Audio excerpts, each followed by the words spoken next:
Hi guys, this is Nick, ang inyong nail technician diri sa Al-Ain, UAE. So karon kay wala ko'y kauban diri guys, kay tuwa sila tanan sa client and then home service rami. So sa wala pa day kabalo no naa ko diri karon sa United Arab Emirates. Mag-ano na ko diri, mag 8 months na ko diri and gatrabaho ko sa salon and home service. Nya karon kay ako nabilin diri kay akong mga kauban naa sila sa client then karon kay solo flight ko kay wala ko'y partner kay naka leave 1 month leave akong kauban. So mao na to siya ang panghitabo mag-inusara si Inday. So ano ta mo diri ipakita na ko gamay ang place ang office namo para makabalusad. Hi guys, so balik ta sa atong hi guys, mao day na amo ang office. So ay nahulog. So kana siya is pang nails na siya tanan. Kanang last is a kids package. Then amo ang mga stock, then bathroom, and then kitchen amo. Then kani siya nga cabinet is for massage. Yeah, kana ra. And maura usa si Inday karon. So mag storytelling day tanong. Katong napa ko sa Pinas, ang gapasulod nako diri sa akong gitrabahoan is kanang ako ang friend akong kauban before sa Manila way back 2017.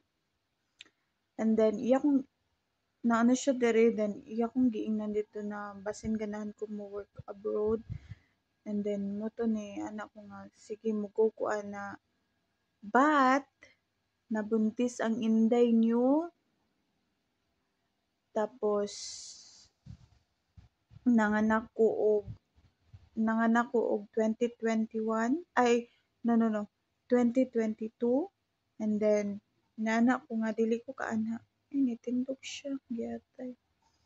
Nana ko nga dili pa ko kakuan kay dili man pwede maka-abroad ang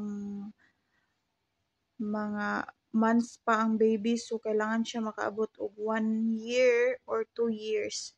So nag-wait ko and thank God, I'm so thankful kay paghuman og 1 year sa akong anak.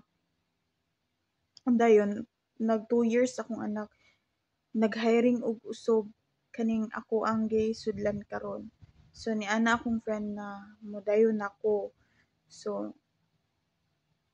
wala pa jud ko wala pa jud ko ga-mind ato ba kay basin dayong napatay opportunity sa laing nasod which is dili lang diri. So nana ko nga hinahinayon lang nako ni siya. Dayon atong time wala pa ko'y passport, then wala pa ko ga lihok sa akong mga papeles. And then murag kanang nangayo jud kog sign ni Lord na kung diri jud ko makatrabaho, i-grab na jud nako ning opportunity. So katong time kay naana ko dito ni ando ko nga mosulod ko, pero kanang murag wala pa jud sa ako ang kuan ba kay nangayo pa jud ko og sign ni Lord kung para ba jud ni nga trabaho sa ako or dili pa jud kay lisod man gud kay kanang mo push lang ka og trabaho nga kanang murag bug-at sa imong paminaw. Dayon moto mga months pa to siya ni gihatagan ako og sign which is kanang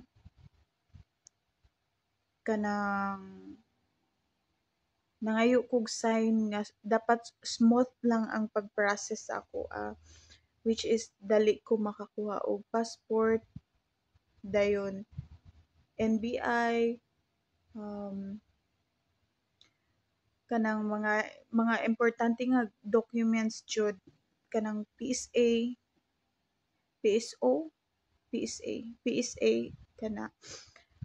And then boom, yung naay langaw.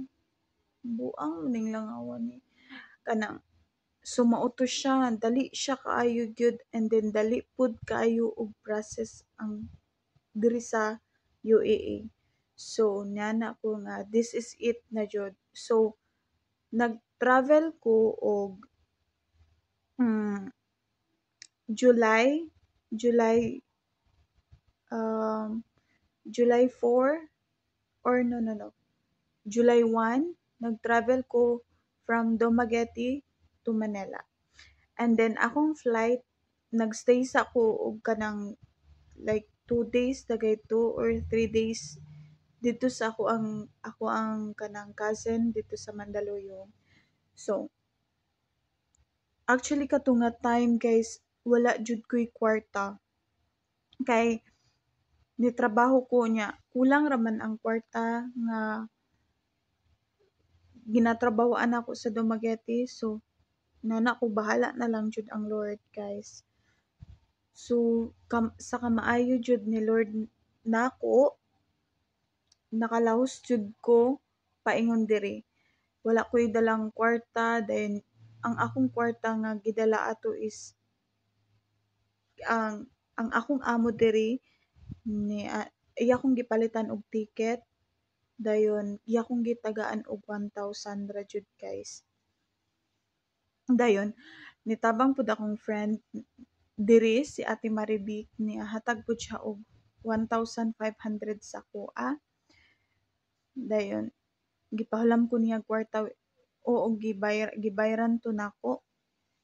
And then kanang thankful kay ko sa mga tawo nga naa sa akong likod, which is bisan dili na ko sila paryente, dili na ko sila kadugo. Thankful kaayo ko kay kanang na ako sa ato nga time na ako sa down nga situation. Gipush jud ko nila nga mo abroad. So nag-travel ko og July 1 padto sa Manila, then nagstay ko pila ka days sa Manila, and then ako ang agency kanang akong agency kay gihatod sila mismo ang gihatod nako sa airport, and then very smooth. Ala na unsa man ning langawa oy kanang ala patay gud mo ron og magbuhi kog aircon buanga mo ba. So moto siya kanang very smooth lang gyud ang pag-abot na ang pagsulod nako dito sa airport. Wala na jud kuskus balungos bayot, diretso jud ko then kanang ga-wait nako didto og time na nako dito nga this is it mao na jud ni. So nabot ko diri sa UAE na buslot akong sanina bayot. Naabot makatawa jud ko kay wala man ko kabalo nga buslot daytong akong sanina nga gisuot ato nga time. Diri na nako na-realize kaning naa nako sa airport diri sa Dubai na kanang buslot day ako ang sanina kay akong nahikapan. Unsa man ni murag bugnaw man. So pag ana na ako kay buslot day ako ang kuan buslot day may gani kay jacket ko ato nga time. So karon mo 8 months na ko diri and still counting. I'm so blessed and na naabot ko diri sa mga tawo nga nitabang sa kuha. Thank you so much. And then kanta na ilang alas 6 na kanang Ah, tsada kayo sa sa ano nako sa side nako ba kay in my down kanang kanang down bitaw pa kayo ko naadyoy mga tawo nga motabang ra jud sa imuha naadyoy anang pagimukon ang Ginoo para mo help sa imuha kay dili man sa tanang panahon ang imong gipangayo sa Ginoo is mahatag niya which is dili niya ihatag dayon ang imong mga gipangayo. 2017 kanang naa ako sa Maynila gipray na jud nako nga bisag maka-abroad lang ko bisan diri sa Middle East. And then na nabdos ko and kanang pag naanak ko dito nga pag human ako panganak molarga jud ko.